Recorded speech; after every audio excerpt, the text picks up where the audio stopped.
ఒక విజన్తో ముందుకు వెళుతూ అద్భుతాలు సాధిస్తున్నామని ముఖ్యమంత్రి చంద్రబాబు అన్నారు.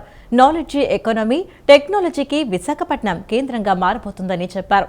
ఎకనామిక్ రీజియన్ కింద నగరాన్ని అభివృద్ధి చేస్తున్నామన్నారు. విశాఖలో ఐటీ ఎకోసిస్టమ్ ఏర్పడుతోందని, ప్రభుత్వం తీసుకుంటున్న చర్యల వల్ల విశాఖ ఐటీ కేంద్రంగా అవతరిస్తోందని వెల్లడించారు.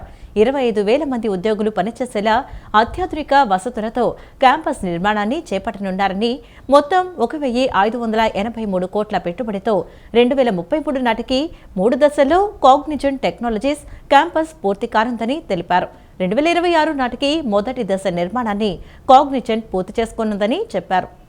విశాఖపట్నంలో కాగ్నిజెంట్ శాశ్వత క్యాంపస్కు ఐటీ మంత్రి లోకేష్, ఆ సంస్థ ప్రతినిధులతో కలిసి సీఎం చంద్రబాబు శంకుస్థాపన చేశారు. కాగ్నిజెంట్, సత్వా సంస్థలతో పాటు మరో 7 ఐటీ సంస్థలకు భూమి పూజ చేశారు. అనంతరం నిర్వహించిన కార్యక్రమంలో చంద్రబాబు మాట్లాడారు.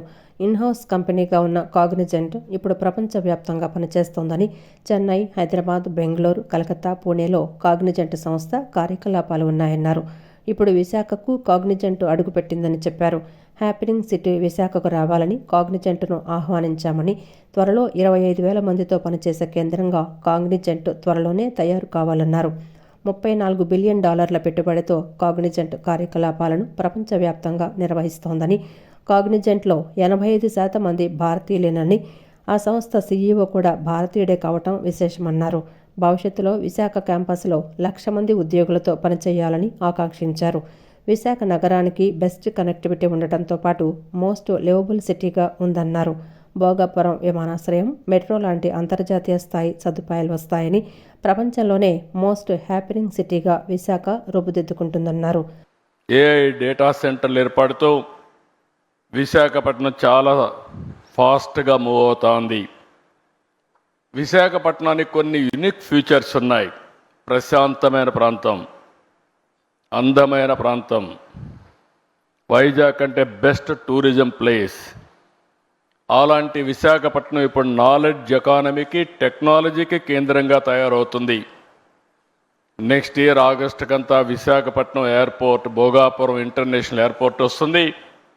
తొందరలోనే విశాఖపట్నంలో మెట్రో వస్తుంది.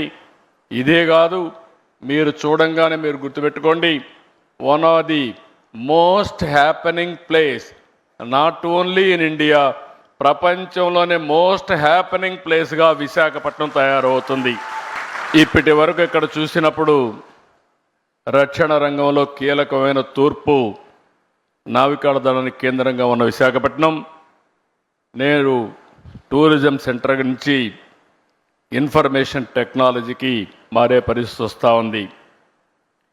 కాగ్నిజెంట్తో కూడా ఇంకా కొన్ని కంపెనీస్ వస్తున్నాయి. ఈరోజు మీరు చూస్తే టెక్, తమన్నా, Sattva, Imaginnovate, Fluentgrid, Motherson technologies, Quarks Technosoft, Asian health care and నన్రల్ టెక్నాలజీస్, ఇవన్నీ ఒకే రోజు ఫౌండేషన్ వేసుకున్నాం. ఇవి కాకుండా మీరు చూస్తే ఇంకా కొన్ని కంపెనీస్ వస్తాయి. టీసీఎస్ కానీ, అదే మరి గూగుల్ $15 బిలియన్ విశాఖపట్నానికి డేటా సెంటర్, ఏఐ కూడా 2 వస్తాయి. ఇవన్నీ వచ్చిన తర్వాత మీరు విశాఖపట్నాన్ని నెక్స్ట్ లెవెల్కి తీసుకుపోతామని చెప్పి కూడా నేను మీకు తెలియజేస్తున్నా. మహిళా అంధ క్రికెటర్లు సాధించిన విజయం దేశానికే గర్వకారణమని డిప్యూటీ సీఎం పవన్ కళ్యాణ్ అన్నారు. అంధ క్రికెటర్ల ప్రాక్టీస్ కోసం ప్రత్యేక సదుపాయాలు కల్పించాలని, అన్ని విధాలా అండగా నిలవాలని అన్ని రాష్ట్రాల ముఖ్యమంత్రులకు విజ్ఞప్తి చేశారు. రాష్ట్రంలో కూటమి ప్రభుత్వం క్రీడలను ప్రోత్సహిస్తోందని తెలిపారు.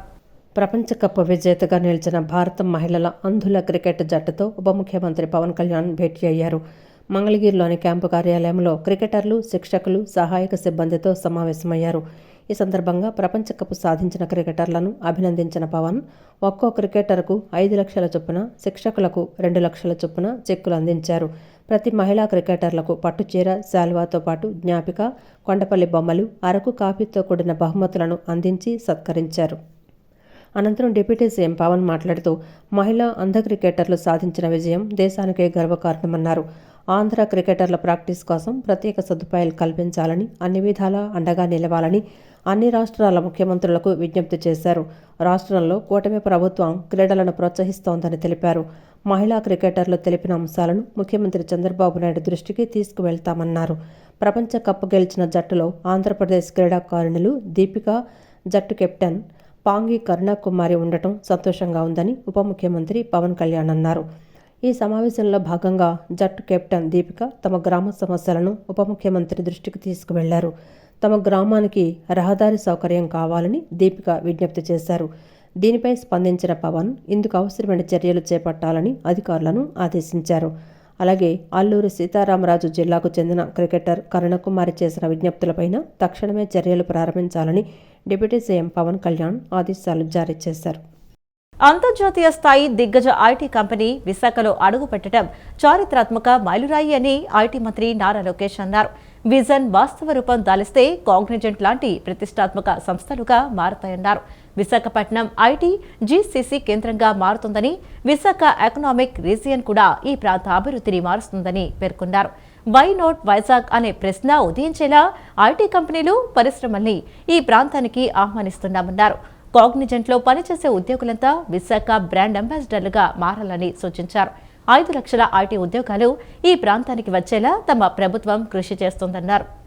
విశాఖలో కాగ్నిజెంట్ సహా 9 ఐటీ కంపెనీల శంకుస్థాపన జరిగింది. ఈ కార్యక్రమంలో మంత్రి నారా లోకేష్ పాల్గొని ప్రసంగించారు. 2025 దావోస్లో కలిసి కాగ్నిజెంట్ను విశాఖకు ఆహ్వానించామని, ఇప్పుడు మళ్లీ దావోస్కు వెళ్లకముందే ఆ సంస్థ ఇక్కడ కార్యకలాపాలు ప్రారంభించిందని తెలిపారు. నూతన కార్యాలయ భవనానికి శంకుస్థాపన చేసిందని అన్నారు. ప్రోత్సాహకంగా ఎకరా భూమిని 99 పైసలకు ఇస్తామని వారికి హామీ ఇచ్చామని, ఆ మేరకే వారికి భూమి ఇచ్చామని వెల్లడించారు. సీఎం చంద్రబాబుకు 11 నెలలు అంటే సుదీర్ఘ కాలమని, ఆయనకు రియల్ టైంలో నిర్ణయాలు జరగాలని ఆశిస్తారని చెప్పుకొచ్చారు. సీఎం చంద్రబాబు కేబినెట్లో మంత్రులందరూ స్వేచ్ఛగా రాష్ట్రాభివృద్ధికి అనుకూలంగా నిర్ణయాలు తీసుకుంటున్నామన్నారు. ఆర్సెల్ఆర్మిట్టల్ లాంటి ప్రతిష్టాత్మక సంస్థ ఈ ప్రాంతానికి వస్తోందని మంత్రి తెలిపారు. గతంలో హైదరాబాదులో ఊరు చివరగా జూబ్లీహిల్స్ చెక్పోస్ట్ ఉండేదని, ఇప్పుడు అక్కడ చెక్పోస్ట్ కాదు, అంతర్జాతీయ స్థాయి మౌలిక సదుపాయాలకు ప్రత్యేకగా మెట్రో స్టేషన్ ఉందన్నారు. తమ ముఖ్యమంత్రి ఓ జీపీఎస్ అని నిరంతరం అందరినీ అభివృద్ధి వెంట పరుగులు పెట్టిస్తారని అన్నారు. రాష్ట్రంలో పెట్టిన ప్రతి ప్రాజెక్టును ప్రభుత్వ ప్రాజెక్టుగా భావించి చేయూత అందిస్తామని చెప్పామని, ఇప్పుడు కాగ్నిజెంట్ కూడా అదే స్థాయి ప్రోత్సాహం అందిస్తామని స్పష్టం చేశారు. We will lead this growth from the front. When vision meets commitment, movements like today become a reality. Cognizant's new campus represents a close to 1,500 crore investments. And today, we already launched your interim center where close to 1,000 people will be working, engaging across future sectors like AL, AI, ML, digital engineering, cloud computing, and advanced technologies. This investment will bring high quality jobs and strengthen our digital ecosystem and signal the new dawn of tech era for the great city of Visakhapatnam. Today is not an investment in land, this is an investment in possibilities. Every seat in this campus is a job, a dream, a future being built for the youth of Andhra Pradesh. I want to share a personal story from Davos, a moment where this partnership started. And it began on my birthday, which is on January 23rd. He said, 99 paisal land iste company lo vastaya ani adigaru. I said, this is the only ask as an IT minister I'll have, sir. Please give me that flexibility and we will script history in Visakhapatnam. And I'm proud to say that we were able to clinch Cognizant, bring them here. And from this dais, I'd like to make a promise to the Honorable Chief Ministers. Sir, you always talk about the 1995 era that you're proud of. 2024 era has started. We will make you proud. We will make Andhra Pradesh proud. We will make Telugu community proud. Vijayawada ఇంద్రకీలాద్రిపై దుర్గా మల్లేశ్వర స్వామివార్ల దేవస్థానంలో భవానీ దీక్షల విరమణ కార్యక్రమం 2వ రోజు కొనసాగుతోంది. భవానీ దీక్షల విరమణ కోసం ఆంధ్ర, తెలంగాణ 2 రాష్ట్రాల నుంచే కాకుండా పొరుగు రాష్ట్రాల్లోని సుదూర ప్రాంతాల నుంచి భారీ సంఖ్యలో భక్తులు తరలిరావడంతో ఇంద్రకీలాద్రి కిటకిటలాడుతోంది. భవానీ తాకిడితో ఇంద్రకీలాద్రి అరుణవర్ణ శోభితంగా దర్శనమిస్తోంది. భవానీ దీక్ష విరమణ 2వ రోజు జగన్మాత దుర్గమ్మ సన్నిధి భక్తులతో కిటకిటలాడుతోంది. భవానీ దీక్షల విరమణ కోసం ఆంధ్ర, తెలంగాణ 2 తెలుగు రాష్ట్రాల నుంచే కాకుండా పొరుగు రాష్ట్రాలలోని సుదూర ప్రాంతాల నుంచి భారీ సంఖ్యలో భక్తులు తరలి రావడంతో ఇంద్రకీలాద్రి కిటకిటలాడుతోంది. జై జై భవానీ నామస్మరణలతో ఇంద్రకీలాద్రి మారుమోగటంతో ఆధ్యాత్మిక వాతావరణాన్ని సంతరించుకుంది. ఉదయం భవానీల తాకిడితో ఇంద్రకీలాద్రి అరుణవర్ణ శోభితంగా దర్శనమిస్తోంది. భక్తుల రద్దీని పరిగణలోకి తీసుకుని భవానీ మాల విరమణ కోసం నిర్దేశించిన 5 రోజులకు అదనంగా మరో 2-3 రోజులు కూడా ఏర్పాట్లను యథాతథంగా ఉంచాలని దేవస్థానం భావిస్తోంది. సుమారు 6 లక్షల మంది వరకు భక్తులు వస్తారని అధికారులు అంచనా వేస్తున్నారు. ఇందుకు అనుగుణంగా భవానీల కోసం తాత్కాలిక షెడ్లు, కేశఖండనశాలలు ఏర్పాటు చేశారు. వినాయకుని గుడి నుంచి అమ్మవారి సన్నిధి వరకు క్యూలైన్లు ఏర్పాటు చేశారు. హోమగుండాల్లో భవానీలు తమ వెంట నెయ్యితో నింపి తీసుకొచ్చిన కొబ్బరికాయలను వేసి దుర్గమ్మ తమను చల్లగా చూడాలని వేడుకుంటున్నారు. 2 తెలుగు రాష్ట్రాలే కాకుండా పొరుగు రాష్ట్రాల నుంచి కూడా భక్తులు భవానీ మాల వేసుకొని దుర్గమ్మ సన్నిధికి తరలివచ్చారు. త్రిభువనేశ్వరి, శ్రీచక్రరాజ పురవాసిని అయిన కనకదుర్గాదేవి భవానీ దీక్షను లింగభేదాలు, వయోభేదాలు లేకుండా అందరూ ఆచరిస్తున్నారు. ఎర్రటి వస్త్రాలు ధరించి చందనం, కుంకుమ బొట్టు ధారణ చేసి 108 ఎర్రని పూసల దండ వేసుకొని నిత్యం కనకదుర్గా స్తోత్రం పఠించి మండల దీక్షలు పూర్తి చేసిన భవానీ భక్తులు దీక్ష విరమణ కోసం ఇంద్రకీలాద్రికి చేరుకుంటున్నారు. ఏటా మార్గశిర బహుళ సప్తమి నుంచి ఏకాదశి వరకు భవానీ దీక్ష విరమణలకు సమయంగా వైదిక కమిటీ నిర్ణయించింది. ఈ 4 రోజులు శతచండీ యాగం కొనసాగుతుంది. ఈ ఏకాదశి రోజున ఉదయం 10:30 గంటలకు మహాపూర్ణాహుతితో దీక్షలు పరిసమాప్తమవుతాయి. దీక్షాదారుల కోసం వందలాది మంది గురు భవానీలు ఆలయంలో అందుబాటులో ఉంచారు. విజయవాడ నగరంలో పలు ట్రాఫిక్ ఆంక్షలు విధించారు. భారీ వాహనాలు నగరంలోకి రాకుండా మళ్లింపు మార్గాల్లో పంపిస్తున్నారు. ఇతర వాహనాలు కూడా భవానీల రద్దీ ఎక్కువగా ఉండే మార్గాల్లోకి రానియకుండా నియంత్రిస్తున్నారు. పెట్టుబడులు పెట్టేందుకు దేశంలోనే అనుకూలమైన రాష్ట్రంగా ఆంధ్రప్రదేశ్ ఉందని, ఈ అవకాశాన్ని పెట్టుబడిదారులు అందిపుచ్చుకుని పరిశ్రమల స్థాపనకు ముందుకు రావాలని మంత్రి కొలుసు పార్థసారథి పిలుపునిచ్చారు. రాష్ట్రంలో పరిశ్రమల స్థాపనకు ఔత్సాహిక పారిశ్రామికవేత్తలు ముందుకు రావాలని, ప్రభుత్వం పెట్టుబడులు పెట్టేవారి కోసం సింగిల్ విండో ద్వారా 21 రోజుల లోపుగానే అనుమతులు ఇస్తోందన్నారు. ముఖ్యమంత్రి చంద్రబాబు ఆదేశాలతో ఆయన ప్రతినిధిగా బిజినెస్ ఎక్స్పో 2025కు హాజరు కావడం జరిగిందన్నారు. ప్రభుత్వం అమలు చేస్తున్న పారదర్శక విధానాలు, పెట్టుబడులకు అనుకూల వ్యవస్థ, విజనరీ లీడర్షిప్ కారణంగా రాష్ట్రం వేగంగా అభివృద్ధి చెందుతుందన్నారు. ఈజ్ ఆఫ్ డూయింగ్ బిజినెస్ నుంచి ప్రభుత్వం ఇప్పుడు స్పీడ్ ఆఫ్ డూయింగ్ బిజినెస్ నినాదంతో ముందుకు సాగుతుందన్నారు. ఏపీ ఛాంబర్ ఆఫ్ కామర్స్ ఆధ్వర్యంలో విజయవాడ లబ్బిపేటలోని ఎస్ఎస్ కన్వెన్షన్ హాల్లో 3 రోజుల పాటు నిర్వహించే ఏపీ ఛాంబర్స్ బిజినెస్ ఎక్స్పో 2025ను రాష్ట్ర సమాచార, పౌర సంబంధాలు, గృహ నిర్మాణ శాఖ మంత్రి కొలుసు పార్థసారథి ఈరోజు జ్యోతి ప్రజ్వలన చేసి ప్రారంభించారు. అనంతరం ఎగ్జిబిషన్లో ఏర్పాటు చేసిన స్టాల్స్ను పరిశీలించారు. ఈ సందర్భంగా మంత్రి కొలుసు పార్థసారథి మాట్లాడుతూ, పరిశ్రమల స్థాపనకు పెట్టుబడిదారులు ఆలోచన చేయగానే వారి అవసరాలను గుర్తించి అందుకు అనుగుణంగా వారికి మార్గనిర్దేశానికి సింగిల్ విండో విధానంతో ప్రభుత్వం చురుగ్గా అనుమతులిస్తోందన్నారు. పెట్టుబడిదారుల విశ్వాసాన్ని, నమ్మకాన్ని చూరగొనటం ద్వారా యువతకు లక్షలాది ఉద్యోగ అవకాశాలు కల్పించటమే తమ ప్రభుత్వం ప్రధాన లక్ష్యమన్నారు. క్వాంటం సాంకేతికతలో రాష్ట్రం విప్లవాత్మకమైన ముందడుగు వేసిందని, ముఖ్యంగా దేశంలోనే మొట్టమొదటగా క్వాంటం కంప్యూటర్ను స్థాపించబోయే రాష్ట్రం ఆంధ్రప్రదేశ్ కావటం గర్వంగా ఉందన్నారు. దీనికి సంబంధించిన సన్నాహాలు ఇప్పటికే ప్రారంభమయ్యాయన్నారు. క్వాంటం అభివృద్ధికి కేంద్రం కేటాయించిన 1,00,000 కోట్ల నిధిని ఉపయోగించుకుంటున్న మొట్టమొదటి రాష్ట్రం కూడా ఆంధ్రప్రదేశ్ అని మంత్రి అన్నారు. కేవలం క్వాంటం కంప్యూటర్ను దిగుమతి చేసుకోవటమే కాకుండా క్వాంటం కంప్యూటర్ను రాష్ట్రంలోనే తయారు చేయాలనే లక్ష్యంగా పెట్టుకున్నామన్నారు. పెట్టుబడులకు భద్రత కల్పించడంలో భాగంగా ఎస్క్రో ఖాతా ద్వారా పెట్టుబడిదారులకు ప్రోత్సాహకాలను సకాలంలో అందించడానికి ప్రభుత్వం చారిత్రక నిర్ణయం తీసుకుందన్నారు. రాష్ట్రంలో సమగ్ర పారిశ్రామిక విధానాలు అందుబాటులో ఉన్నాయని, 972 కిలోమీటర్ల తీర ప్రాంతం, సహజ సిద్ధ సారవంతమైన భూములు, మానవ వనరులతో పాటు 25కు పైగా సమగ్ర విధానాలను తీసుకొచ్చిందన్నారు. ముఖ్యమంత్రి గారి ఆలోచన విధానం, ముఖ్యమంత్రి గారి విజన్, ముఖ్యమంత్రి గారి పనితనం, వారి గవర్నమెంట్ అని చెప్పేసి చెప్పక తప్పదు. ఎందుకంటే మనకి భగవంతుడు ఇచ్చిన న్యాచురల్ రిసోర్సెస్ ఏదైతే కోస్ట్ లైన్ కానివ్వండి, ఫర్టైల్ ల్యాండ్స్ కానివ్వండి, హ్యూమన్ రిసోర్సెస్ కానివ్వండి, వాటికి తోడు ముఖ్యమంత్రి గారి నాయకత్వం కూడా పనిచేస్తుందని చెప్పేసి మనం చేస్తాం. దీనికి తోడు బలమైన రాజకీయ నాయకత్వం కూడా ఈరోజు ఈ రాష్ట్రంలో ఉంది. పవన్ కళ్యాణ్ గారు, లోకేష్ గారు, చంద్రబాబు నాయుడు గారు, మోడీ గారి ఆశీర్వాదంతో ఈరోజు ఒక బలమైన పటిష్టమైన నాయకత్వం ఈ రాష్ట్రంలో ఉందని చెప్పేసి మనం చేస్తాము. వీటన్నిటికి తోడు చంద్రబాబు నాయుడు గారి విజన్ ప్రకారం దాదాపు 25 పాలసీస్ ఎక్కడైనా సరే ఇన్ని వందల ఆటో నగర్లు కానివ్వండి, ఇండస్ట్రియల్ ఎస్టేట్ కానివ్వండి, ఇప్పుడు ఆలోచించారా అని చెప్పేసి మనం చేస్తామండి. ఒకప్పుడు సోలార్ ఇండస్ట్రీ అంటే, సోలార్ పవర్ జనరేషన్ అంటే అదానీ, అంబానీ, టాటా, బిర్లా లేకపోతే పెద్ద పెద్ద వాళ్ళు ఎవరో చేసుకునే ఆలోచన ఉండేది. ఈరోజు ఏ చిన్న రైతు అయినా కూడా వ్యవసాయం లాభంగా లేకపోతే మీరు సోలార్ పెట్టుకోండి, సోలార్ కింద వ్యవసాయం చేసుకోండి, సో మీకు అదనంగా ఆదాయం వస్తుంది.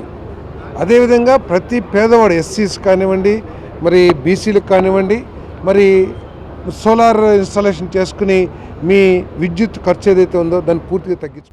ఉద్యోగుల సమస్యలను పరిష్కరించేందుకు స్వయంగా రాష్ట్ర ముఖ్యమంత్రి చర్యలు తీసుకుంటున్నారని ఆర్టీసీ ఎండీ ద్వారకా తిరుమలరావు అన్నారు. ఇటీవల ఆర్టీసీ ఉద్యోగులకు కూడా ఈహెచ్ఎస్ సౌకర్యం కల్పించేలా చర్యలు తీసుకోవడం జరిగిందన్నారు. ఆర్టీసీ ఉద్యోగుల సమస్యలు పరిష్కరించడంలో తాను ఎప్పుడూ సిద్ధంగా ఉంటానని పేర్కొన్నారు. కార్మికులు, డ్రైవర్లకు ప్రమాద బీమాను అమలు చేసి ప్రమాదవశాత్తు చనిపోతే ₹1,00,00,000, సహజ మరణమైతే ₹10,00,000 బీమా అందించేందుకు కృషి చేస్తున్నామన్నారు.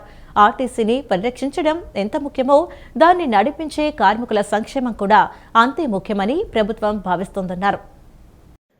విజయవాడ ఇందిరాగాంధీ మున్సిపల్ స్టేడియంలో నిర్వహించిన national Mazdoor unit association NMUA రాష్ట్ర ద్వితీయ మహాసభలకు ప్రజా రవాణా సంస్థ చైర్మన్ కొనకళ్ళ నారాయణ, ఎండీ ద్వారకా తిరుమలరావు తదితరులు ముఖ్య అతిథులుగా హాజరై జ్యోతి ప్రజ్వలన చేసి మహాసభలను ప్రారంభించారు. ఈ సందర్భంగా జరిగిన సభలో ద్వారకా తిరుమలరావు మాట్లాడుతూ ఆర్టీసీ కార్మికులను కార్మికులుగా కాకుండా ఉద్యోగులుగా పిలవడాన్నే ఇష్టపడతారన్నారు. ఉద్యోగుల గత బకాయిలు ఏరియర్స్ వస్తాయో రావో అన్న అపోహను పారద్రోలి నేడు వాటిని చెల్లిస్తున్న ఘనత ప్రస్తుత ప్రభుత్వానిదేనన్నారు. ఒక్కో సమస్యను పరిష్కరిస్తూ ప్రభుత్వం ముందుకు వెళ్తోందన్నారు. ప్రభుత్వ ఉద్యోగుల మాదిరిగానే ఆర్టీసీ ఉద్యోగులకు కూడా పీఆర్సీ అమలుకు ప్రతిపాదనలు పంపడం జరిగిందన్నారు. బస్సులు రావడానికి సమయం పడుతుంది, కొత్త బస్సులు రావడానికి చాలా సమయం పడుతుంది. ఆ లోపు ఉన్న బస్సులనే మళ్ళీ మరమ్మతులు చేసి మళ్ళీ కొత్త బస్సులా తయారు చేసి బయటకు పంపించి జీరో బ్రేక్ డౌన్ లక్ష్యంగా కష్టపడుతున్నటువంటి mechanics, assistant mechanics, deputy mechanics, artisans అందరినీ నేను ప్రత్యేకంగా అభినందిస్తూ ఉన్నాను. ఎందుకంటే ఈ పథకం అమల్లో గుండెకాయ లాంటి వాడు గ్యారేజ్ స్టాఫ్. గుండెకాయ ఎందుకంటున్నా అంటే గుండెకాయ కనపడదు, మీకు కనిపించేదల్లా కండక్టర్, డ్రైవరే. కండక్టర్ డ్రైవర్ చాలా కష్టపడతారు అందరికి తెలుసు, కానీ లోపల గుండె పనిచేస్తున్న విషయం తెలియాలనే ఉద్దేశంతో ప్రత్యేకంగా గ్యారేజ్ స్టాఫ్ని అభినందిస్తాను.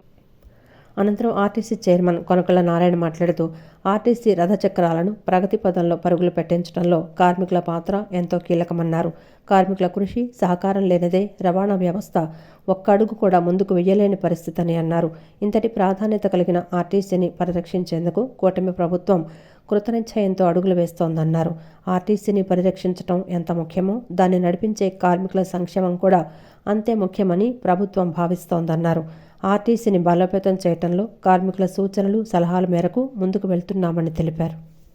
కార్మికుల సమస్యలు పరిష్కారం చేయాలి అని చెప్పి చాలా కాలంగా పెండింగ్ ఉన్నటువంటి ఈ యొక్క నైట్ అలవెన్స్లు కానీ ఇవాళ రోజున అన్ని కింద ఉద్యోగస్తులు చిన్న చిన్న పనిష్మెంట్స్ వల్ల ప్రమోషన్స్ కోల్పోతే వాటన్నింటి నుంచి కూడా రాయితీ కల్పించడం కానీ, ఇవాళ రోజున బ్లడ్ విన్నర్ స్కీమ్లో ఏమైనా లోపాలు ఉంటే ఆ లోపాలన్నింటినీ కూడా సరిచేసి అందరికీ కూడా ఉద్యోగులు ఇచ్చే ఏర్పాట్లు కానీ, ఇవాళ రోజున మా బోర్డు మీటింగ్ జరిగింది అంటే ఆ బోర్డు మీటింగ్లో ప్రయాణికులకు ఎంత అయితే ప్రాధాన్యత ఇస్తామో కార్మికులకు కూడా అదే స్థాయిలో ప్రాధాన్యత ఇచ్చి ఇవాళ రోజున మేము ఆ బోర్డు అంతా కూడా పనిచేస్తూ ఉంది.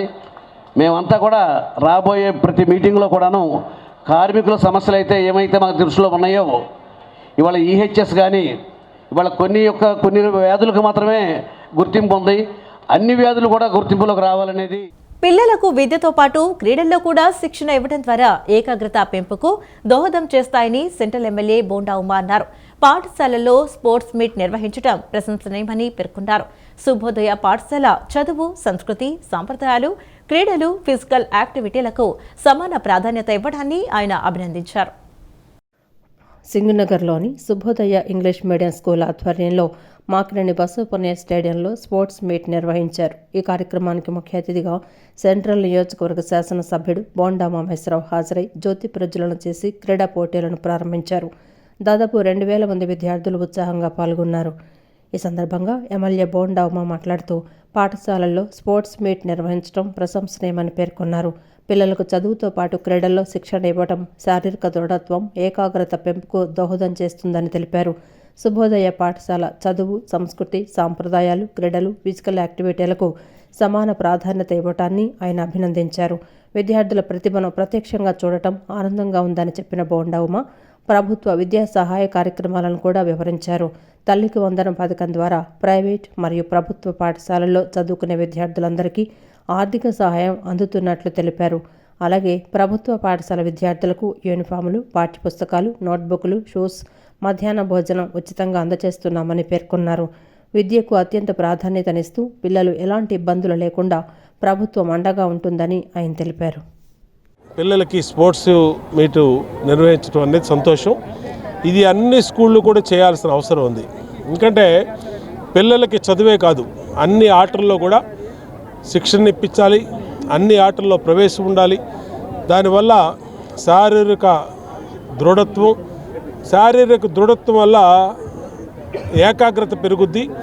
ఆ ఏకాగ్రతతో చదువుల్లో బ్రహ్మాండంగా రాణిస్తారు. ఈ శుభోదయ ఇంగ్లీష్ మీడియం స్కూల్లో చదువుతో పాటు సంస్కృతి, సాంప్రదాయాలు, స్పోర్ట్సు, ఫిజికల్ ఎక్సర్సైజు ఇవన్నీ కూడా చేపిస్తూ ఉన్నారు. చాలా మంచి అలవాటు అది. ఈరోజు 2025-26కి స్పోర్ట్స్ మీట్ని పెట్టి మమ్మల్ని అందరినీ పిలవటం సంతోషం. పిల్లలందరినీ చూస్తే చాలా ముచ్చటగా ఉంది. చిన్న పిల్లలు, ఫస్ట్ క్లాస్ పిల్లలు కానించి 10th క్లాస్ పిల్లల వరకు అనేక యాక్టివిటీస్ చేశారు. అన్ని రకాలుగా ప్రభుత్వం పిల్లల చదువుకి అన్ని రకాలుగా అండగా ఉంటుంది. బాగా ఓన్లీ చదువులే కాదు, స్పోర్ట్స్ కూడా వెరీ ఇంపార్టెంట్ అనే ఒక ఆస్పెక్ట్లో మేము ఇది ఎవ్రీ ఇయర్ చేసేదే. ఇయర్ కూడా చేస్తున్నాము, ఇంకా ఎవ్రీ ఇయర్ చేస్తాము. ఎందుకంటే పిల్లలు స్పోర్ట్స్ అనేది వెరీ ఇంపార్టెంట్.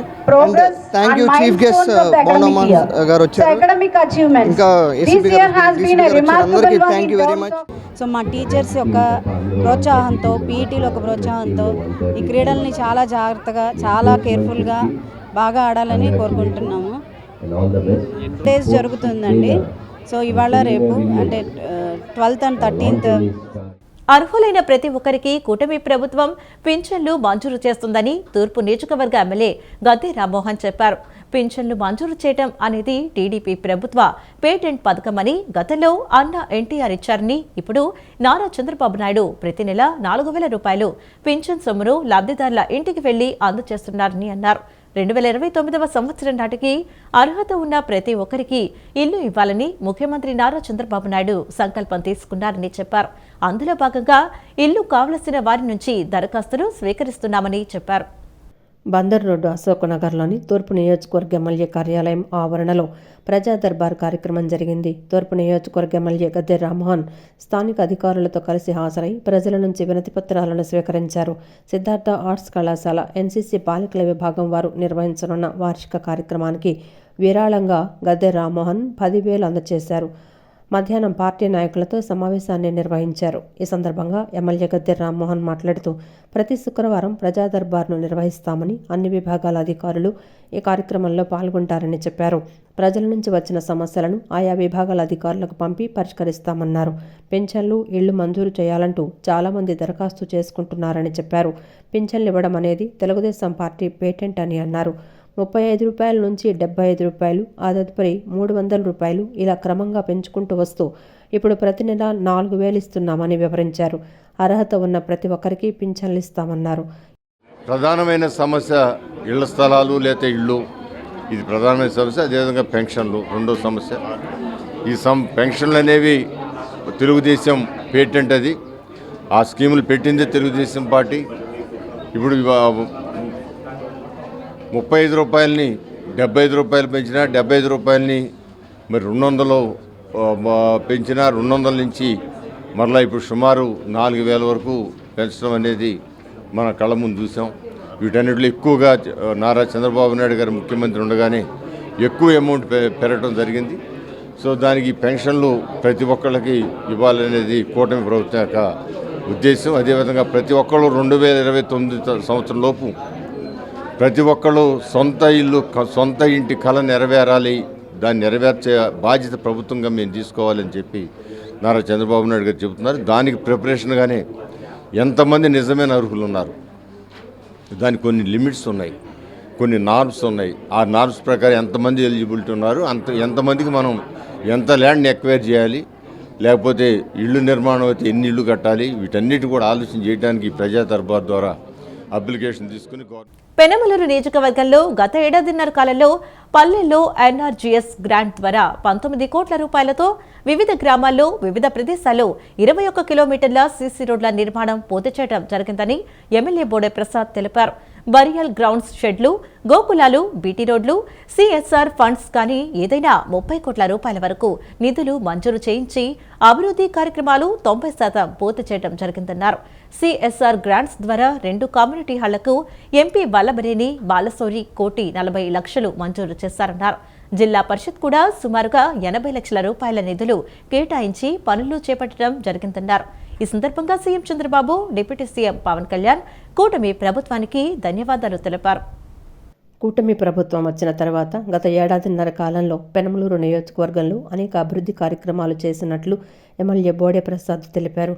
శాసకీయ నిధుల ద్వారా పెనమలూరు నియోజకవర్గంలో 12 కోట్ల రూపాయల నిధులు మంజూరు చేయడం జరిగిందని ఈ సందర్భంగా CM Chandrababu, deputy CM Pawan Kalyan కూటమి నాయకులకు ప్రత్యేక ధన్యవాదాలు తెలియజేస్తున్నామని అన్నారు. కుందేరు మూర్తిరాజుగూడెం రోడ్డుకు 2.5 కోట్ల రూపాయలు, కాటూరు మానికొండ రోడ్లకు 2.82 కోట్ల రూపాయలు, దోసరపాలెం ముదునూరు రోడ్డుకు 1 కోటి రూపాయలు, ఉయ్యూరు కాటూరు రోడ్డు నుంచి చంద్రయ్యకోడు రోడ్డుకు 1.38 కోట్ల రూపాయలు, ముదునూరు ఎన్టీఆర్ విగ్రహం నుంచి జబర్లపూడి రోడ్డుకు 15 లక్షల రూపాయలు, నెప్పల్లి కోలవెన్ను రోడ్డుకు 2.15 కోట్ల రూపాయలు, కుందేరు కందలంపాడు మానికొండ రోడ్డుకు 80 లక్షల రూపాయలు, కోమటిగుంట నుంచి మారేడుమాక రోడ్డుకు 90 లక్షల రూపాయలు, మారేడుమాక మానికొండ రోడ్డుకు 53 లక్షల రూపాయలు నిధులు మంజూరు చేసి టెండర్లు పిలవడం జరిగిందన్నారు. నాబార్డు నిధులతో పెనమలూరు వణుకూరు రోడ్డు పనులు ప్రారంభించడం జరిగిందని తెలిపారు. పల్లెల్లో పల్లె పండగ ఫండ్స్ ద్వారా ఎన్ఆర్జీఎస్ గ్రాంట్ ద్వారా 19 కోట్ల రూపాయలతోటి 21 కిలోమీటర్ల రోడ్లు, అంటే వివిధ గ్రామాల్లో వివిధ ప్రదేశాల్లో 21 కిలోమీటర్ల సీసీ రోడ్లు నిర్మాణం పూర్తి చేయడం జరిగింది. దాదాపుగా బరెల్ గ్రౌండ్స్ షెడ్లు కానీ, గోకులాలు కానీ, బీటీ రోడ్లు కానీ, లేకపోతే సిఎస్ఆర్ ఫండ్స్ కానీ ఏదైనా తీసుకుంటే దాదాపు 30 కోట్ల రూపాయల దాకా నిధులు శాంక్షన్ చేయించి అభివృద్ధి కార్యక్రమాలు 90% పూర్తి చేయడం జరిగింది. ఆకునూరు దాటిన తర్వాత బందర్ రోడ్లో ప్రారంభమై కుందేరు దాకా 2,26 లక్షల రూపాయలు ఈ నిధులు ఆ రోడ్డు అభివృద్ధికి ఉపయోగించడం జరుగుద్ది. అలాగే కాటూరు మానికొండ దాదాపుగా ఎప్పటి నుంచో రైతులు విలేజ్ కనెక్టివిటీ కాటూరు, కందలంపాడు, మానికొండ ఈ 3 విలేజ్లకి కనెక్టివిటీ రోడ్డు 2,82 లక్షల రూపాయలు పెట్టి టెండర్లు పిలువటం జరిగింది. నెప్పల్ నుంచి కోలవెన్ను బందర్ రోడ్డుకి కూడా లింక్ రోడ్డు ఇది ఎప్పటి నుంచో అక్కడ రైతాంగం అడుగుతూ ఉన్నారు. అక్కడ ఎస్సీ మైనార్టీ కమ్యూనిటీస్ అందరికీ కూడా బందర్ రోడ్డుకి చేరుకోవడానికి అతి దగ్గరగా ఉండేది.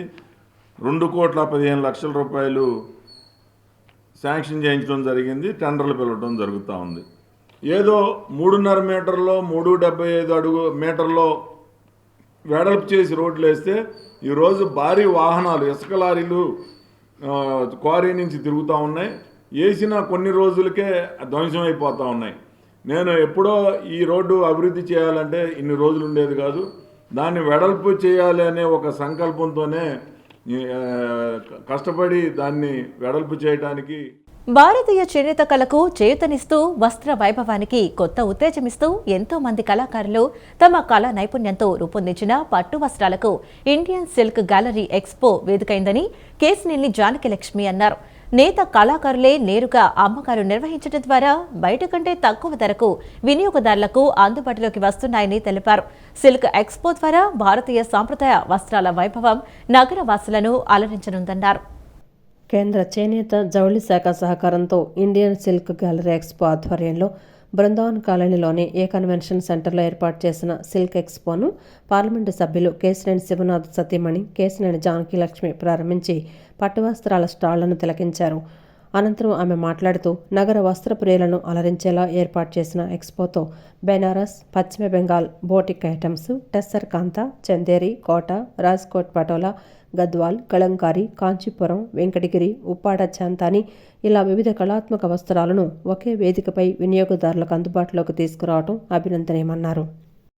ఇక్కడ మొత్తము 64 స్టాల్స్ పెట్టడం జరిగింది. వివిధ రాష్ట్రాల నుంచి వచ్చిన వారందరూ కూడా దీంట్లో పార్టిసిపేట్ చేస్తున్నారండి. ఇంకొకటి ఏంటంటే ఇక్కడ అన్ని ఏ చీర తీసుకున్నా అన్ని సిల్క్ మార్క్ సర్టిఫికేషన్తో మనకి నాణ్యత తెలుపుతూ పెట్టారండి వీవర్స్ అందరూ. చేనేతలు మన కళలండి, మన సాంప్రదాయ కళలు మనకి తరతరాల నుంచి వస్తున్నాయి. మనము అందరము కూడా ఈ చేనేత వస్త్రాలను ఆదరిస్తేనే మున్ముందు తరాలకి ఈ చేనేత విలువలు తెలుస్తాయి. ఈ కళాకారులు ఎంతో కష్టపడి వాళ్ళ నైపుణ్యాన్ని నేతల్లో చూపించేదే ఈ చేనేత చీరలండి. తప్పకుండా అందరము ఇది 12వ తారీఖు నుంచి 17వ తారీఖు దాకా ఈ ఎగ్జిబిషన్ రన్ అవుతుందండి. అనంతరం ఇండియన్ సిల్క్ గ్యాలరీ ఎక్స్పో నిర్వాహకులు సెంట్రల్ సిల్క్ బోర్డు విశ్రాంత డిప్యూటీ డైరెక్టర్ వై శ్రీనివాసరావు మాట్లాడుతూ ఈ ప్రదర్శనకు పెద్ద ఎత్తున వస్త్ర ప్రియులు తరలివస్తారని, 100% చేనేత వస్త్ర ఉత్పత్తులకు ఇది వేదికని తెలిపారు. క్రిస్మస్, నూతన సంవత్సరం, సంక్రాంతి వంటి పండుగల నేపథ్యంలో ఈ ప్రదర్శన నగర ప్రజలను విశేషంగా ఆకట్టుకుంటుందని పేర్కొన్నారు. దేశంలో ఒక్కో ప్రాంత కళాకారులది ఒక్కో అద్భుత శైలిని, అన్ని ప్రాంతాల కళాకారుల చేతిలో తయారైన వస్త్రాలను ఒకే చోట అందుబాటులో ఉంచడం ద్వారా ఆయా ప్రాంతాల నేత కళాకారులను ప్రోత్సహించడంతో పాటు వస్త్ర ప్రియులకు తక్కువ ధరల్లో మంచి వస్త్రాలను అందించేందుకు దోహదం చేస్తుందన్నారు. ఇలాంటి వస్త్రాలకు మద్దతు ఇవ్వటం ద్వారా మన ఘన చేనేత వైభవాన్ని భావితరాలకు వారసత్వ సంపదగా అందించేందుకు వీలవుతుందన్నారు. 64 స్టాళ్లతో వివిధ రాష్ట్రాలకు చెందిన చేనేత పట్టు వస్త్రాలతో కూడిన ఈ ఎక్స్పో ఈ నెల 17వ తేదీ వరకు కొనసాగుతుందని, ప్రతిరోజు ఉదయం 10:30 గంటల నుంచి రాత్రి 8 గంటల వరకు సందర్శకులు వీక్షించవచ్చని శ్రీనివాసరావు తెలిపారు. నేను ఒక వీవర్గా ఒక మంచి ప్లాట్ఫామ్ ఉద్దేశంతో నేను స్టార్ట్ చేశానండి. స్టార్ట్ చేయడం ఒక మంచి ఆదరణ వచ్చింది. విజయవాడలో ఇది 3వ ఎగ్జిబిషన్ అండి. ఆ ఎగ్జిబిషన్ 14 స్టేట్స్ నుంచి అన్ని క్లస్టర్స్ అండి, ఉప్పాడ నుంచి బెనారస్, దాని తర్వాత మన చందేరి, మహేశ్వరి, కోటా శారీసు, బెనారస్ బుటిక్స్, చాలా వెరైటీస్ ఉన్నాయండి.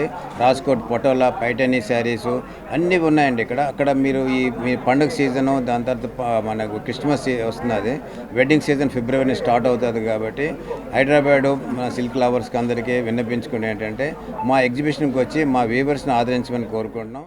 కార్యక్రమంలో వివిధ రాష్ట్రాల నుంచి వచ్చిన చేనేత క్లస్టర్ల ప్రతినిధులు పాల్గొన్నారు. రాష్ట్ర వ్యాప్తంగా కబ్జాల పర్వం అధికారికంగా నడుస్తుందని, ప్రభుత్వ ప్రైవేటు భూములను చట్టబద్ధంగా బడా కంపెనీలకు, ప్రైవేటు వ్యక్తులకు ధారాదత్తం చేస్తున్నారని సిపిఎం రాష్ట్ర కార్యవర్గ సభ్యులు సిహెచ్ బాబురావు ఆరోపించారు. అభివృద్ధి పేరుతో ప్రైవేటు వ్యక్తులకు, బడా కంపెనీలకు భూములు అప్పజెప్పి జీవోలను రద్దు చేయాలని డిమాండ్ చేశారు. లేకుంటే పెద్ద ఎత్తున సిపిఎం ఆధ్వర్యంలో పోరాటం చేస్తామని హెచ్చరించారు. సిపిఎం రాష్ట్ర కార్యాలయం శ్రీశ్రీ భవన్లో సిపిఎం రాష్ట్ర కార్యదర్శి వర్గ సభ్యులు సిహెచ్ బాబురావు, రాష్ట్ర కమిటీ సభ్యులు దొనేపూడి కాశీనాథ్ సంయుక్తంగా మీడియా సమావేశం నిర్వహించారు. ఈ సమావేశంలో వారు మాట్లాడుతూ రాష్ట్ర వ్యాప్తంగా కబ్జాల పర్వం నడుస్తోందన్నారు. గత వైసీపీ 5 ఏళ్ల కాలంలో చేసిన అవినీతిని కూటమి ప్రభుత్వం 18 నెలల కాలంలో చేసిందన్నారు. పలు జీవోలతో నగరంలోని ప్రభుత్వ ఆస్తులను బడా కంపెనీలకు కట్టబెడుతోందన్నారు. కూటమి ప్రభుత్వంలో ప్రభుత్వ, ప్రైవేట్ ఆస్తులకు రక్షణ లేదన్నారు. దేవాదాయ శాఖ భూములు, భవానీ ఐలాండ్, ఎస్ఆర్ఆర్ కాలేజీ భూములు, శాతవాహన కాలేజీ భూములకు, కార్పొరేషన్ ఇరిగేషన్ భూములకు రక్షణ లేదన్నారు. భూములను అప్పచెప్పటమే కాకుండా అనేక రాయితీలు ప్రకటిస్తున్నారన్నారు. ప్రైవేటు వ్యక్తులకు భూములను కట్టబెట్టే జీవోలను రద్దు చేయాలన్నారు. ప్రభుత్వ, ప్రైవేట్ ఆస్తులను ప్రభుత్వం కాపాడాలన్నారు. లేకుంటే సిపిఎం ఆధ్వర్యంలో పెద్ద ఎత్తున ఉద్యమాలు చేస్తామన్నారు. వాళ్ళు 5 సంవత్సరాల్లో చేసిన పనిని కూటమి ప్రభుత్వం 18 నెలల్లోనే పూర్తి చేస్తూ ఉంది. రికార్డులు బద్దలు కొడుతూ ఉంది. గత ప్రభుత్వంతో పోటీ పడుతూ ఉన్నారు. అందులో కీలకమైనటువంటిది భవానీ ఐలాండ్ లీజు పేరుతో ప్రైవేటీకరణ చేస్తూ ప్రభుత్వం జీవో నెంబర్ 42 విడుదల చేసింది. పేరుకి 10 ఎకరాలు మాత్రమే ఆ జీవోలో పేర్కొన్న సుమారు 4,600 కోట్ల రూపాయల విలువైన 230 ఎకరాల భూమి భవానీ ఐలాండ్లో ఉంది. అంటే 10 ఎకరాలకి లీజు కడతారు, 230 ఎకరాలు వాళ్ళు కబ్జా చేస్తారు. ఇప్పటికే విశ్వనాథ్ ఎవెన్యూస్ అనేటువంటి ఒక సంస్థకి లీజుకి ఇచ్చేశారు.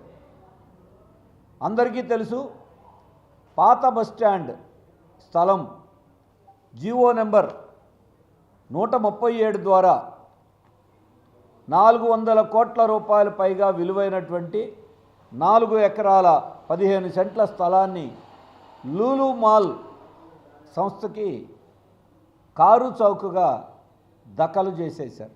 భవానీ ఐలాండ్ని ఆ రోజు ఉన్నటువంటి గంటా శ్రీనివాసరావు గారి ప్రత్యూష కంపెనీకి లీజుకి ఇస్తే టీడీపీ ఆ రోజు వ్యతిరేకించింది. మేము ఇప్పుడు వ్యతిరేకమే. అప్పుడు ప్రతిపక్షంలో వ్యతిరేకించిన పార్టీ ఇవాళ అదే ఇంకొక కంపెనీకి, అది కూడా ఒక బెనామీ కంపెనీని, లూలు మాల్కి విజయవాడ, విశాఖపట్నం 2 చోట్ల దఖలు చేశారు. ఇందులో ప్రభుత్వ పెద్దల హస్తం ఉంది. భారీ కుంభకోణాల వెనకాల 18 మాసాలైంది కూటమి వచ్చి. సంవత్సరం క్రితం హెచ్చరించింది, ఈ సైట్ని నిలబెట్టండి, ఈ సైట్ని కాపాడండి, ఇది కార్పొరేషన్కి సంబంధించినటువంటి సైట్, ఇది ప్రైమ్ ల్యాండు, దీన్ని కోట్ల రూపాయలు ఖరీదు చేసేటువంటి స్థలాన్ని మీరు ఏ విధంగా రాఘవేంద్ర మఠానికి ఇస్తారని చెప్పనని ప్రశ్నించింది. 2019లో ఆనాడు చంద్రబాబు నాయుడు ఇచ్చినటువంటి దాన్ని మధ్యలో వచ్చినటువంటి ప్రభుత్వం ఆ ఫైలు పక్కన పడేస్తే ఆ ఫైలు దులిపి మళ్ళీ చంద్రబాబు నాయుడు దాన్ని పాత పద్ధతినే అనుసరించేటువంటి దానికి ముందుకొచ్చినటువంటి వైనాన్ని చూస్తూ ఉన్నాం. నేరాల నియంత్రణలో, నేర దర్యాప్తులో సీసీ కెమెరాలు ప్రధాన పాత్ర పోషిస్తున్నాయని Vijayawada central division ACP Damodar తెలిపారు. ఎన్టీఆర్ జిల్లా police commissioner SV Rajasekhar Babu సాంకేతిక వినియోగంపై ప్రత్యేక దృష్టి సారించి శాంతి భద్రతల పరిరక్షణ, ట్రాఫిక్ క్రమబద్ధీకరణ, అసాంఘిక కార్యక్రమాలకు అడ్డుకట్ట వేసేలా చర్యలు తీసుకుంటున్నారని అన్నారు. అన్ని చోట్ల సీసీ కెమెరాలు ఏర్పాటు చేసి నిరంతరం పర్యవేక్షిస్తున్నట్లు తెలిపారు. సీసీ కెమెరాల సహకారంతో విజయవాడ సెంట్రల్ నియోజకవర్గంలో అనేక కేసులను ఛేదించినట్లు చెప్పారు. ఆ సీసీ కెమెరాలు పెట్టడం వలన మనకి ఎంత ఫలితాలు ఉన్నాయనేది మనకి క్లియర్గా పొసగుచ్చినట్టు 100% మనం ఆ సీసీ కెమెరాలతో ఈరోజు మనం విజయవాడ సిటీలో సెంట్రల్ రీజన్ మా ఏరియాలో, ముఖ్యంగా మా ఏరియాలో పడమట కానివ్వండి, గుణదల కానీ, మాచవరం కానివ్వండి, ఎలాంటి అవాంఛనీయ సంఘటనలు జరగకుండా, అదేవిధంగా ఈ దొంగతనాలు కానివ్వండి, యూటీజింగ్ కానివ్వండి, లేకపోతే ఈ గంజాయి బ్యాచ్, ఈ ప్యాకెట్లు, ఈ కోడి పందాలు, ఇవన్నీ లేకుండా ఉండటానికి కారణం మెయిన్గా 100% ఈ సీసీ కెమెరాలే. అంతకుముందు పెట్టిన మ్యాట్రిక్స్ కెమెరాలతో పాటు అవి కాకుండా సిపి గారు దగ్గర అన్ని ప్లేసుల్లో కూడా దగ్గర మా డివిజన్లో ఒక 700-800 కెమెరాలు పెట్టించడం జరిగింది. అవి కాకుండా అపార్ట్మెంట్ వాసులు కూడా చాలామంది సార్ యొక్క ఉత్తర్వుల మేరకు మీ అపార్ట్మెంట్ వాసులు పిలిచి మీటింగ్ పెట్టడం, తర్వాత పెద్ద పెద్ద షాపింగ్ మాల్స్ దగ్గర, అదేవిధంగా బ్యాంక్స్ దగ్గర కూడా ఈ యొక్క కెమెరాలు పెట్టించడం జరిగింది. మనకి దీనికి ఫలితాలు ఎలా ఉన్నాయంటే మనకి క్లియర్గా కనిపిస్తున్నాయి. మాచవరం లిమిట్స్లో ఒకటి, ఈ భర్త అతను ఒక్కడే ఇంట్లో ఉంటాడు, రాత్రిపూట పడుకొని ఉన్నాడు. ఆ రాత్రి ఇంట్లోకి వచ్చి అతన్ని చంపేసి గోల్డ్ ఆర్నమెంట్స్ తీసుకెళ్ళడం జరిగింది. అది మనం కెమెరాల ద్వారా చూసి అతన్ని ట్రాక్ చేసి కెమెరాలు ట్రాక్ చేయడం వల్ల ఒక ముద్దాయి మనకి క్లియర్గా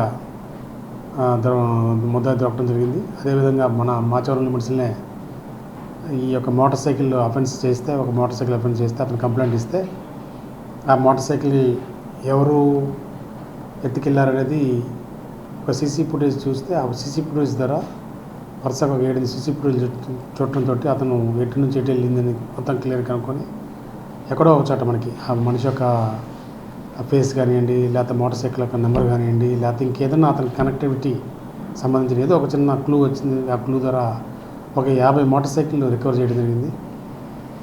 అదే కాకుండా మన మినర్వా హోటల్లో ఒక అమ్మాయిని ఈ ఇన్స్టాగ్రామ్ ద్వారా పరిచయం చేసుకొని ఆ అమ్మాయిని అతను లవ్ చేస్తున్నానని ప్రేమిస్తున్నాం అని చెప్పేసి మాయమాటలు చెప్పేసి ఒక అమ్మాయిని మధ్యాహ్నం పూట మన హోటల్కి ఎదురు మన మినర్వా హోటల్లో తీసుకొచ్చి ఆ అమ్మాయిని కత్తితో బెదిరించి ఆ అమ్మాయి దగ్గర కూడా ఆభరణాలు దొంగిలించడం జరిగింది. అది కూడా సీసీ ఫుటేజ్, మినర్వా హోటల్లో సీసీ ఫుటేజ్ తీసుకుని, సర్వీస్ రోడ్లో సీసీ ఫుటేజ్ తీసుకుని, Ramesh hospital, Nirmala convent, bench circle, అదేవిధంగా మన స్క్రూ బ్రిడ్జి అట్లా చూసుకొని ఆ యొక్క సీసీ ఫుటేజ్ ద్వారా అతను టువర్డ్స్ గుంటూరు వెళ్ళాడని చెప్పేసి మళ్ళీ గుంటూరు ఏరియాలో హైవే మీద అక్కడక్కడ మనం గుంటూరు బస్ స్టాండ్ దగ్గర అక్కడ ఇక్కడ చెక్ చేస్తే ఆ యొక్క ముద్దాయి కూడా మనకి వితిన్ 24 అవర్స్లో ట్రేస్ చేయడం జరిగింది. ఇలాంటి అన్నీ కూడా కేవలం సారు దాన్ని ముందుండి మమ్మల్ని నడిపించడం, దాంతో ప్రతిదీ కూడా మనకి ఏ కేసు జరిగినా కూడా ఆల్మోస్ట్ ఆల్ 99% విజయవాడ సిటీలో మా ఏరియాలో మా సెంట్రల్ రీజన్లో అన్ని కేసులు డిటెక్ట్ అవుతున్నాయి. దానికి కూడా మన సారు అది కేసు సార్ చెప్పేది ఏంటంటే ఏదైనా నేరం జరిగితే ఇమీడియట్లీ రెస్పాండ్ కావాలి, స్పాంటేనియస్గా ఉండేసి ఆ కెమెరాస్ అన్నీ కూడా చెక్ చేసేస్తే వితిన్ 24 అవర్స్లోనే కేసు డిటెక్ట్ కావాలన్నది ఆలోచన సార్ది. ఎట్టి పరిస్థితులు మిస్ కాకూడదు. ఒక నేరం జరిగిందంటే అది ఏ నేరం కానీ సీసీ కెమెరాల ద్వారా ఆ నేరాన్ని వితిన్ 24 అవర్స్లో డిటెక్ట్ చేయాలనేది సార్ మెయిన్ ఎయిమ్. పెరుగుతున్న ఇంధన అవసరాలు, తగ్గుతున్న సహజ వనరులు, పర్యావరణ కాలుష్యం వంటి సమస్యలపై ప్రజలు అవగాహన పెంచుకుని సహజ ఇంధన వనరులను కాపాడుకోవాలని Hindu high school committee administrative officer doctor V Narayanarao అన్నారు. సౌరశక్తి, వాయుశక్తి వంటి పునరుత్పత్తికి, శక్తికి వనరులను వినియోగించుకోవాలన్నారు. వనరులను వృధా చేయడం ద్వారా తిరిగి వాటిని పొందలేని తీవ్రమైన సంక్షోభ పరిస్థితులు ఏర్పడే ప్రభావం ఉందని హెచ్చరించారు. జాతీయ ఇంధన వనరుల పరిరక్షణ దినోత్సవాన్ని పురస్కరించుకొని కేవీఎన్ కళాశాల, ఎన్సీసీ విభాగం, ఆర్మీ, ఎయిర్ వింగ్ విభాగాల ఆధ్వర్యంలో సైకిల్ ర్యాలీ నిర్వహించారు. ర్యాలీని Hindu high school committee administrative officer Narayanarao జెండా ఊపి ప్రారంభించారు. అనంతరం ఆయన మాట్లాడుతూ విద్యుత్తును అవసరం ఉన్నప్పుడే వినియోగించడం, పబ్లిక్ ట్రాన్స్పోర్ట్ ఉపయోగించడం, పునరుత్పత్తి శక్తి వనరులు పెంచడం, ఎనర్జీ ఎఫిషియెంట్ పరికరాలు ఉపయోగించడం వంటి చర్యలు ఇంధన సంరక్షణకు తోడ్పడతాయన్నారు. సౌరశక్తి, వాయుశక్తి వంటి పునరుత్పత్తి శక్తి వనరులను వినియోగించాలన్నారు. వనరులను వృధా చేయడం ద్వారా తిరిగి వాటిని పొందలేని తీవ్రమైన సంక్షోభ పరిస్థితుల్లో ఏర్పడే ప్రభావం ఉందని హెచ్చరించారు. ఎనర్జీ కన్జర్వేషన్ డే సందర్భంగా కేబిఎన్ కాలేజీలో ఉన్నటువంటి ఎన్సీసీకి సంబంధించినటువంటి ఆర్మీ వింగు, అలాగే ఎయిర్ వింగు ఇద్దరు కూడా సంయుక్తంగా మరి ఈ ఎనర్జీని ఎలా మనం సేవ్ చేసుకోవాలి, ఏ విధంగా ఉన్నటువంటి వనరుల్ని సద్వినియోగం చేసుకుంటూ మరి దానికి ఆల్టర్నేటివ్గా మనం బొగ్గు మీదో లేకపోతే ఆయిల్స్ మీదో ఆధారపడి ఎంతో కాలం మనుగడ సాధించలేం. మరి అలాగే నీటి మీద ఆధారపడటం, బొగ్గు మీద ఆధారపడి పవర్ అనేది జనరేట్ చేయటం కానీ ఇలాంటి వనరులన్నీ కూడా రాను అవి తరిగిపోతూ ఉన్నాయి. ఆ తరిగిపోతున్న దాన్ని బట్టి కొంతకాలం తర్వాత మరి రానున్న తరాలకి మరి ఈ బొగ్గు నిల్వలైనా సరే, నీటి సౌలభ్యం అయినా సరే, అన్ని ఆయిల్స్ అయినా సరే ఇవన్నీ కూడా భవిష్యత్ తరాలకి మనం సమగ్రంగా సరిపోను అందించాలంటే అది కష్టసాధ్యమైనటువంటి విషయం. అందువలన మనం రెన్యూబుల్ ఎనర్జీ అంటే మనకి సూర్యశక్తి లాంటిది, సూర్యరశ్మి మీద ఆధారపడి ఎనర్జీని ఈ సోలార్ పవర్ జనరేషన్ అనేది సెంట్రల్ గవర్నమెంట్, ముఖ్యంగా మోడీ గారి గవర్నమెంట్ అనేది బాగా మరి సబ్సిడీ ఇచ్చి ఇండివిజువల్గా కూడా హౌస్ హోల్డ్స్ అందరికీ కూడా ఎంకరేజ్ చేస్తున్నటువంటి విషయం మనందరికీ తెలుసు. అది సంస్థలైనా, పరిశ్రమలైనా, మరి విద్యా సంస్థలైనా ఎవరైనా సరే సోలార్ ఎనర్జీని మరి సొంతగా వాళ్ళు ఇన్స్టాల్ చేసుకుని గవర్నమెంట్ యొక్క సపోర్ట్ తీసుకుని, బ్యాంక్ సపోర్ట్ తీసుకుని ఇన్స్టాల్ చేసుకున్నట్లయితే మనం ఈ బొగ్గు వనరుల్ని ఆదా చేసినట్లు అవుతుంది. అనంతరం ఇన్ఛార్జ్ ప్రిన్సిపాల్ పిఎల్ రమేష్ మాట్లాడుతూ సమాజంలోని ప్రతి ఒక్కరూ ఇంధన వనరుల వినియోగం పట్ల అవగాహన పెంచుకోవాలన్నారు. అనంతరం విద్యార్థులు కేబిఎన్ కళాశాల నుంచి ఆంజనేయ వాకు సెంటర్, చిట్టినగర్ కూడలి మీదుగా కాలేజీ వరకు సైకిల్ ర్యాలీ నిర్వహించారు. Vice principal doctor K Ramakrishna, doctor Venkateswara Rao, NCC విభాగాధిపతి కెప్టెన్ విజయభాస్కర్, డి పవన్ కుమార్ కార్యక్రమంలో పాల్గొన్నారు. డయాబెటీస్ కారణంగా తలెత్తే అనేక రుగ్మతలు, వాటి నివారణ తదితర అంశాలపై చర్చించేందుకు ఈ నెల 14వ తేదీన ఆదివారం విజయవాడ వేదికగా జాతీయ స్థాయిలో Andhra Pradesh diabetes federation, Indian medical association సంయుక్త ఆధ్వర్యంలో ఏపీడీఎఫ్ కాన్ 2025 సదస్సు నిర్వహిస్తున్నట్లు APDF con president and organising secretary doctor Alamanchali Sadasiva Rao తెలిపారు. లబ్బిపేటలోని హోటల్ జిఆర్టీ గ్రాండ్లో జరిగే ఏపీడీఎఫ్ కాన్ సదస్సుకు 500 మంది ప్రముఖ వైద్యులు తరలివస్తారని, 20 మంది జాతీయ వక్తలు పాల్గొని ప్రసంగిస్తారని పేర్కొన్నారు. ప్రస్తుతం దేశవ్యాప్తంగా 10 కోట్ల మంది మధుమేహంతో బాధపడుతున్నారని గణాంకాలు చెబుతున్నాయన్నారు. సెమినార్లో భాగంగా డాక్టర్ ఎల్ శ్రీనివాసమూర్తికి గోల్డ్ మెడల్ను అందజేస్తున్నట్లు చెప్పారు. సూర్యారావుపేట వెంకటరత్నం వీధిలో ఉన్న ఆరిజియన్ ఎండోక్రైన్ హాస్పిటల్లో APDF con president and organising secretary doctor Yalamanchi Sadasiva Rao విలేకరుల సమావేశం నిర్వహించారు.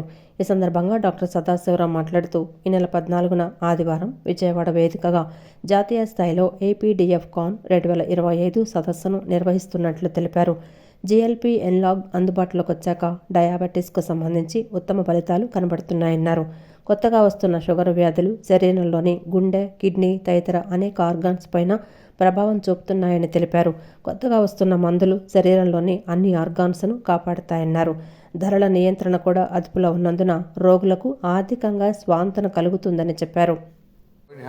ఫుడ్ సింపోజియం అంటే ఈ ముఖ్య కారణాలు ఫుడ్ ప్రాబ్లమ్స్ రావడానికి, అలాగే వాడు ఎలా నివారణ చర్యలు ఏంటి, ఎలాగ లేటెస్ట్ డ్రెస్సింగ్స్ వీటి ద్వారా పుండ్లు తొందరగా మానుకో చేయడానికి కూడా వాటి గురించి కూడా డిస్కషన్ జరుగుతుంది.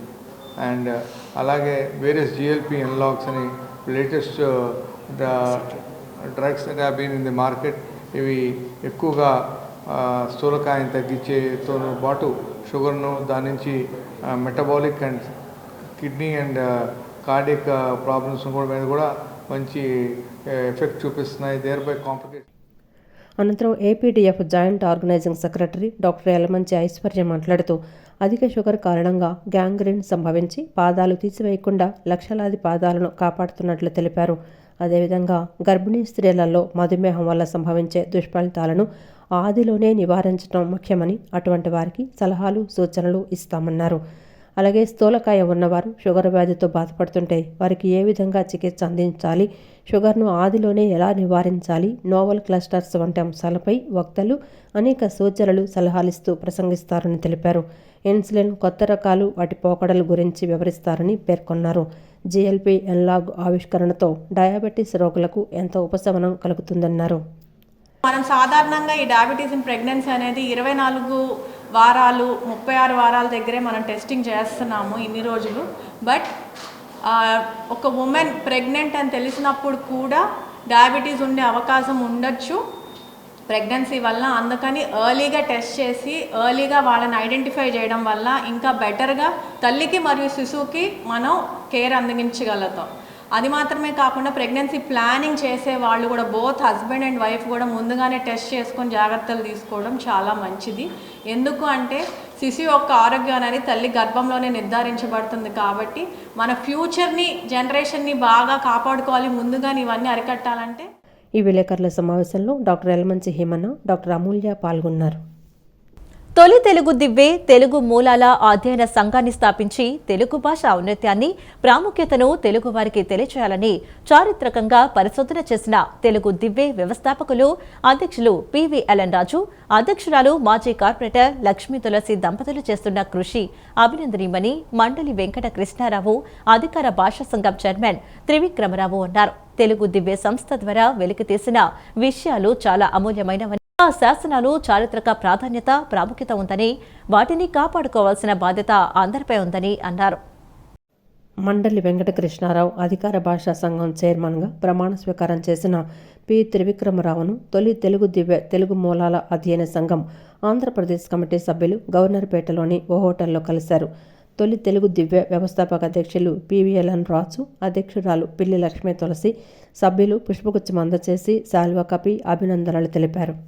అనంతరం త్రివిక్రమరావు మాట్లాడుతూ తెలుగు దివ్య సంస్థ ద్వారా వెలికితీసిన విషయాలు చాలా అమూల్యమైనవని, ఆ శాసనాలు చారిత్రక ప్రాధాన్యత, ప్రాముఖ్యత ఉందని, వాటిని కాపాడుకోవాల్సిన బాధ్యత అందరిపైన ఉందని అన్నారు.